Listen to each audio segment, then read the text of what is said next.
Everyone, welcome back to evidyarthi.in. This is Varsha. तो start करते हैं हमारा next topic, that is types of government.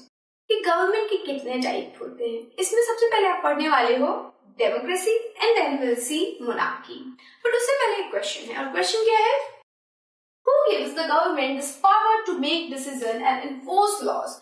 ये पावर गवर्नमेंट को डिसीजंस लेने का और उनको इन्फोर्स करने का कौन देता है? जो पावर है उनके पास, जिसके अंदर वो डिसीजंस लेते हैं और लॉज को इन्फोर्स करवाते हैं, वो पावर कहाँ से आता है? इसका आंसर मिलेगा आपका टाइप्स ऑफ गवर्नमेंट से. The answer to this question depend on the type of government there is in a country. यानी कि इसका आंसर आपको कहां से मिलेगा कि किस तरीके की गवर्नमेंट किसी कंट्री के अंदर है. पहले हम डेमोक्रेटिक गवर्नमेंट की बात करते हैं. What is a democratic government? आप यहाँ पे क्या देख रहे हो? बहुत सारे लोग खड़े हैं और बहुत सारे लोग खड़े होके कुछ बोले जा रहे हैं, कुछ अपनी बात कहने की कोशिश कर रहे हैं. इट मीन्स कि ये जो डेमोक्रेसी है वो लोगों के लिए है, कुछ पीपल रिलेटेड है, कुछ सिटीजन रिलेटेड चीज है. बट देखते हैं क्या है ये. Democracy is ruled by the people. अब यहाँ पे क्या कह दिया है? डेमोक्रेसी लोगों का रूल है, यानी कि पीपल का रूल है. अरे कैसे? यहाँ पे तो हमने देखा गवर्नमेंट रूल कर रही है हमारे ऊपर. So let's see. The basic idea is that people rule themselves by participating in the making of these rules. इस डेमोक्रेसी का बेसिक आइडिया ये है कि लोग पार्टिसिपेट करते हैं रूल बनाने में, डिसीजन बनाने में, वो खुद. अब कैसे करते हैं? इन इंडियन डेमोक्रेसी, इंडिया क्या है? एक डेमोक्रेटिक कंट्री है जिसके अंदर क्या होता है कि जो लोग हैं वो पहले क्या करेंगे? वोट करेंगे. वोट कैसे करेंगे?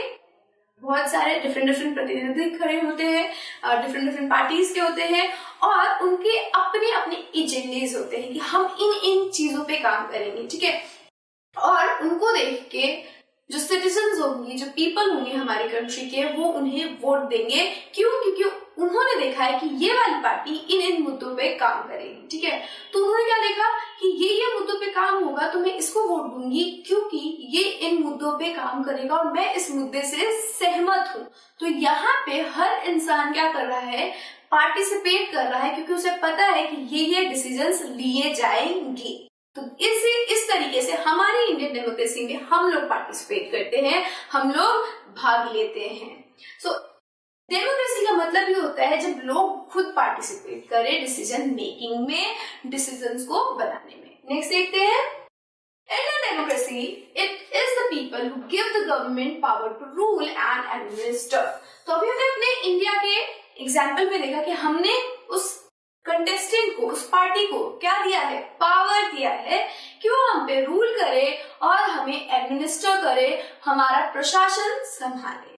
क्यों? क्योंकि हमने उसे वोट दिया और उसको हमने क्या किया? जिताया, ताकि वो पूरे कंट्री को संभाल सके. अब ये कैसे होती है? They do this through election in which they vote for particular person and elect them. अब लोग क्या करते हैं? वो लोग ये डिसीजंस ऐसे लेते हैं कि वो पहले इलेक्शन करेंगे और फिर उस इंसान को चुनेंगे जिसको वो अपना प्रतिनिधि बनाना चाहते हैं, जिसको वो रूल करवाना चाहते हैं इस कंट्री के ऊपर. Once elected, these persons form the government.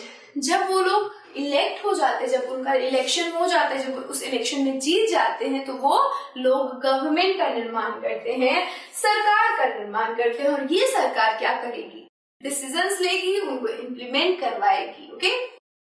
In a democracy, the government has to explain its actions and defend its decisions to the people. Democracy के अंदर क्या होता है? जो गवर्नमेंट बनती है उसको अपने एक्शंस को एक्सप्लेन करने पड़ते हैं. जो भी उन्होंने काम किया उसको एक्सप्लेन करना पड़ता है कि मैंने इस वजह से ये काम किया है, आपकी भलाई के लिए काम किया है. और जो भी वो डिसीजंस लेंगे उनको डिफेंड करना पड़ता है कि ये जो मैंने डिसीजन लिया ये सही लिया है और ये इस वजह से लिया है. उनका काम क्या? एक्सप्लेन इट्स एक्शंस, अपने एक्शंस को बताना कि मैंने ये एक्शंस लिया है, उनको अच्छे से समझाना और अपने किसी भी डिसीजन को डिफेंड करना, उन लोगों को बताना कि ये इस कारणों से लिया गया है.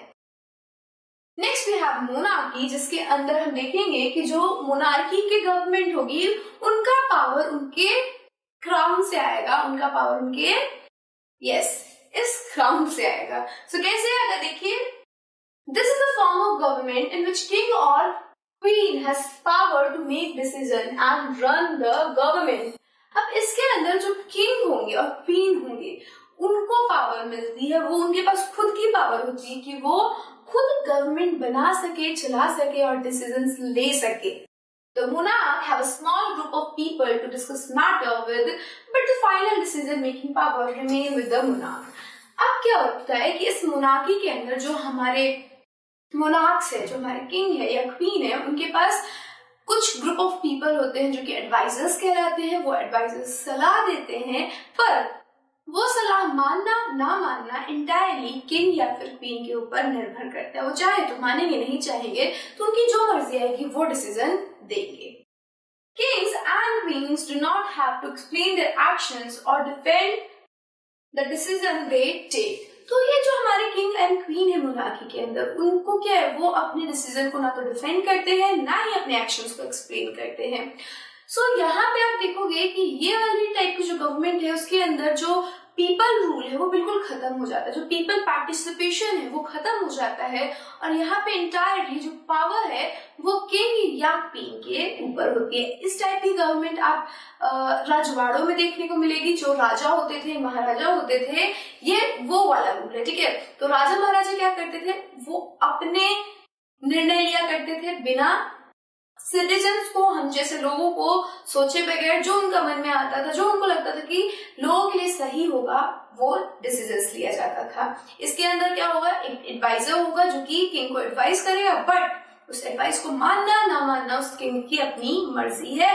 और इस मोनार्की के अंदर जो किंग है उसको अपने एक्शंस और अपने डिसीजंस को एक्सप्लेन और डिफेंड नहीं करना पड़ता, क्योंकि उनको तो बिल्कुल कोई ऐसा है ही नहीं कि अगर वो लोग सही काम नहीं करेंगे तो कोई उन्हें उतार देगा राजगद्दी से. नहीं, वो उसी राजगद्दी पे बैठे रहेंगे और बैठे रहेंगे और बैठे रहेंगे, और उनके बच्चे बैठेंगे. ऐसे करते करते बहुत पीढ़ी तक वो ही किंग रहते हैं, जब तक कोई और आके उन पे हमला ना बोल दे, कोई और किंग ना बन जाए.